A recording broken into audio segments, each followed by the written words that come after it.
आजच्या काळामध्ये विषयाचा भोग घेणं, चैनीमध्ये जीवन घालवणं याला पुरुषार्थ समजलं जाते. हे आमचं दुर्दैव आहे.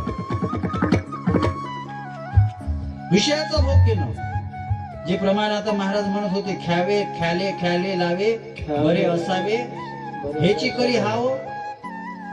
ल्यावे म्हणजे चांगलं घालावं, खावे ल्यावे ख्यावे बरे असावे सदैव हेची करी हाव. हे याच्यामध्ये जे जीवन जाते ते जीवन आणि पशुचं जीवन याच्यामध्ये काही विशेष फरक नाही आहे.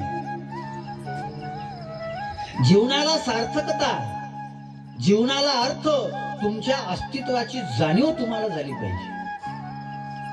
छत्रपती शिवाजी महाराजांना त्यांच्या अस्तित्वाची जाणीव झाली. त्यांनी निर्माण केलेलं अस्तित्व आज 450 वर्षानंतर सुद्धा टिकून आहे.